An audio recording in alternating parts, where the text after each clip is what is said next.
Okay, now for the JSLW, there are 473 citations according to Scopus, and then the acceptance rate is 12%. While the readerships, let's say for the three readerships, United States, China, and the Kingdom. And this journal is very highly specialized in the second language writing and research. And I will talk a little bit more about the acceptance rate, because I found out interesting fact that if we like access the journal with different way, like independently and then with third party, like as a student in university, it will show like different acceptance rate. Independently, they will show 12%, but if we use like third party like university, it would show like 9%.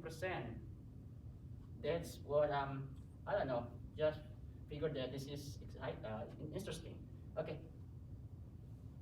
Next is English for Academic Purposes, or EAP. The citation according to Scopus again, because these two journals are located in the same publisher, right? Elsevier.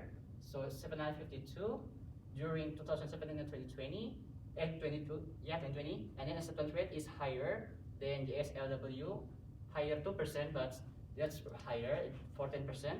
And readership, it's interesting that the top three readership coming from same country, just different order.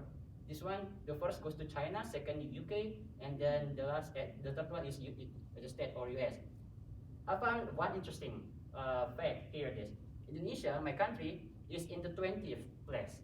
So it's like really happy. Like we are known based, like we do a little bit of publication in academic, but this fact really surprised me, and yeah, such a good news. And several topics from point of view of EAP research. Actually, they talk about a lot of topics here, like from linguistics, social linguistics, psycholinguistics, applied linguistics, and education. But those topics will be looked at from EAP perspective. There will be like classroom language, teaching methodology, teacher education, and assessment of language. So I would say whether it is it like highly specialized or is it broad? I would say it's in the middle. It's broad, but then it's focused at the end. Okay, thank you. Next. Yeah, the same thing here. Different acceptance rate when you access it independently, and then with the university, with the third party. Here, 14%, and then 13%. Also, like the weeks, also different here. You can check that out later. And then here the metrics for the readership. Here that the 20th place, Indonesia with 7,000 something. Thank you. Next. Now GELT, it's really hard to pronounce. Okay, the Journal for English Language Teaching and Linguistics. There are 580 stations according to Google Scholars. And for information, this is online based, and acceptance rate is unknown. I look like everywhere on the website, but I cannot find the information.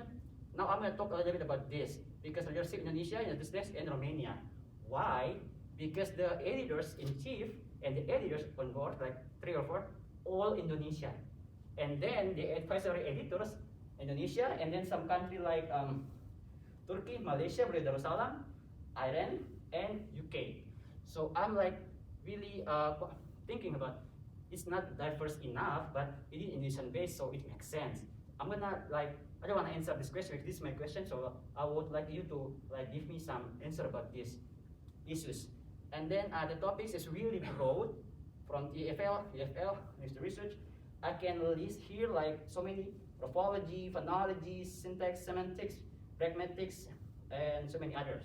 So the authors, majority of the authors, basically Indonesian, and then some other countries. So yeah, please next. Here are the proof here. But yeah, it's not really visible. Yeah, here the chief and the editors Indonesian, and then the advisory here, but mostly Indonesian.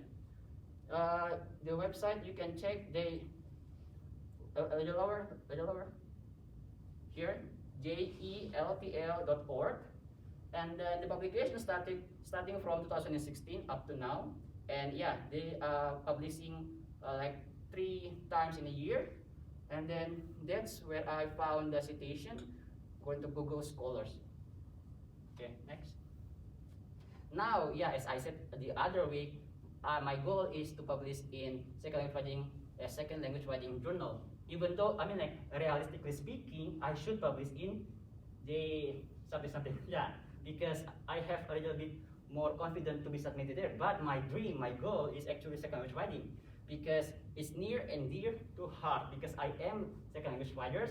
I'm trying to improve my writing. I'm trying to help other people like me to improve their writing. So that's my like actual goals. So yeah, here. So the issue I take a look for issue 51 issue 2 in 2021 published, and then issue 31 5 years ago. And what I found out, average length is 15 pages. It can be lower than 15, like 11, something, and then 15 and 16, but it's around that average. And the citation is 5 to 8 in one paragraph. That's what I noticed. And then some articles explain with numbers, but some do not. Now here, why I put it here, because I'm not really good with numbers, so I'm not really good with quantitative research. So there are options here. I can actually do research with qualitative methods. So no numbers included. So that's really good to know. Thank you. Next. And here is my model essay. It's same with Berlin from ICLI, but the title is Understanding L2 Writing Feature Expertise. So here what I found is that this is really well arranged and comfortable to read. Like I am the kind of person who read, if I read something that too many words, I'm like hard to focus. But this journal, like they have headings and they have subheadings, and it's really like help me to actually get to know the idea and getting focused. And then the shortest sentence can be 1 line, and then the longest sentence can be like 5 lines with many commas. That's what I noticed. And then the response, yeah, this actually responds to previous study. So this study, like as a response to previous study, that because they encourage more research on the expertise, writing teacher expertise.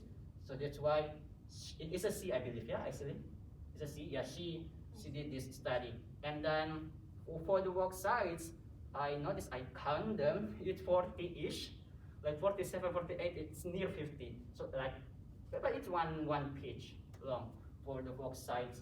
So yeah, this is like the model essay that I would like to look up to when I'm writing my article. I don't have anything yet, but I'm looking forward to actually write something up, getting some idea from this. Okay, next please.